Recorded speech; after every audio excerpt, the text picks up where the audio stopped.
Bruno Fernandes has challenged his Manchester United teammates to continue to reach the standard they set in the win over Arsenal. United progressed to the fourth round of the competition after a 5-3 victory over the Gunners on penalties. Joshua Zirkzee converted the decisive spot kick after goalkeeper Altay Bayindir had earlier denied Kai Havertz.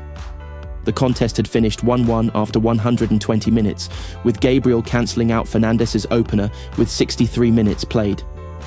Between the two goals, and just 2 minutes before Gabriel's equaliser, United were reduced to 10 men when Diogo Dalot was sent off for a second bookable offence. Bayindir denied Martin Odegaard from the penalty spot 9 minutes after the Gunners had dragged themselves level, producing a brilliant save down to his left. United then continued to defend heroically, with the likes of Harry Maguire and Matthijs de Ligt superb at the back. Having performed so well against Liverpool at Anfield 7 days earlier, United's last two performances suggest they have turned a corner under head coach Ruben Amorim. But Fernandes is refusing to get carried away, shifting the focus to Thursday's clash with Southampton at Old Trafford. "It doesn't have to do anything, to be honest," Fernandes told MUTV when asked what the victory should do for the squad. "What you have to understand is that in certain moments we will suffer. If we suffer together, do it as a team. If we really believe in each other, we can go through difficult things, as was today.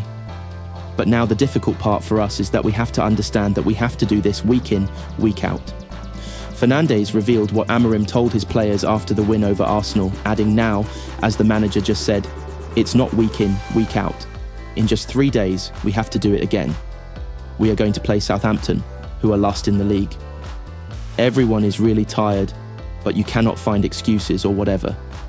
We have to take that away from us and have to understand that we have set a standard, and we have to keep this standard higher, not lower."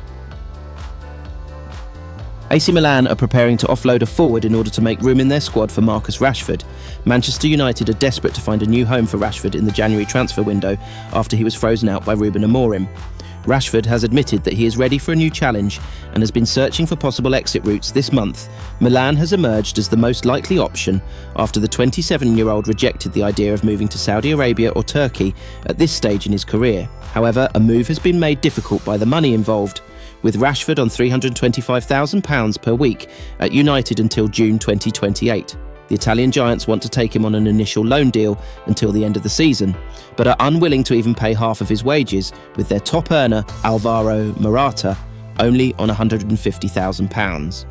Nevertheless, Milan have not given up on negotiations with United and are pressing ahead with other work in the January window, which could pave the way for his arrival. Reports in Italy state that Milan forward Noah Okafor is flying to Germany on Friday to sign for RB Leipzig on an initial loan deal that could become permanent for around $25 million, 21 MCs, in the summer. The Swiss forward joined Milan from RB Salzburg for 15.5 million in the summer of 2023, but has been deemed expendable. His departure will free up space in the side, as well as on the wage bill for Rashford, whose brother and representative Dane has been in Italy this week working on the deal. United are more than happy to sanction an exit after co-owner Sir Jim Ratcliffe made it clear that every player in the squad has a price. The England forward has not played for United since the 2-1 win over Victoria Plzen in the Europa League on December 12th. He has contributed 7 goals and 3 assists in 24 appearances this season and is now edging closer to leaving his boyhood club before the window closes on February 3rd. "For me, personally, I think I'm ready for a new challenge and the next steps," Rashford said in December. "When I leave, it's going to be no hard feelings. You're not going to have any negative comments from me about Manchester United. That's me as a person. If I know that a situation is already bad, I'm not going to make it worse. I've seen how other players have left in the past and I don't want to be that person. When I leave, I'll make a statement and it will be from me." Manchester United's already slim chances of signing Victor Gyökeres this month have just got even slimmer with the news that Bayern Munich are in the hunt for the Sporting Lisbon star. United are in desperate need of attacking reinforcements, with Rasmus Højlund and Joshua Zirkzee struggling and Marcus Rashford eyeing the exit in the January transfer window. Ruben Amorim's side had failed to score in 3 successive games before their much improved performance in the 2-2 draw at Anfield on Sunday. Having frozen him out of the side, Amorim has green-lighted Rashford's potential departure this month, provided the club's £40 million valuation is met. There is also interest in Xerxes, with Amorim admitting that he doesn't know if the Dutchman could leave this month too. Gyökeres has scored 73 goals in 78 appearances for Sporting and has been linked with a move to Old Trafford ever since Amorim and his coaching staff made the switch on November 1st. The 39-year-old United coach has made it clear to the club hierarchy that he would like to sign the Sweden international at the first opportunity. That was already a long shot, given Gyökeres has an £80 million release clause, and now the Daily Star reports that Bayern Munich have joined the race. The Bavarian giants are reportedly willing to pay the release clause, and their status in Germany, as well as presence in the Champions League, makes them a more attractive proposition for Gyökeres. United are competing in the Europa League this season and sit 13th in the Premier League, making a return to Europe's top club competition in 2025-26 unlikely. Mirror Football understands that Amorim assured Sporting that he would not sign any of their players in the January transfer window as a gesture of goodwill. He has already admitted he has no chance of luring Gyökeres to United mid-season. "I'm not going to get any players from Sporting in January," he conceded. Gyökeres costs €100 million, and it's very difficult.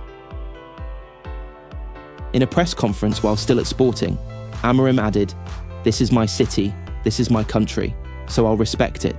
Victor has to stay until the end of the season, and then his life will probably go somewhere else." The summer transfer window could be a different thing altogether, with an overhaul of the underperforming squad already being planned.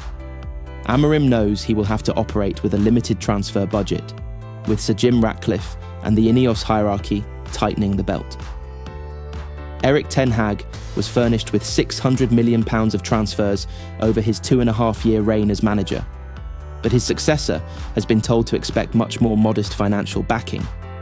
United are under pressure to comply with profit and sustainability rules, having posted losses before tax of £312.9 million over the past 3 seasons.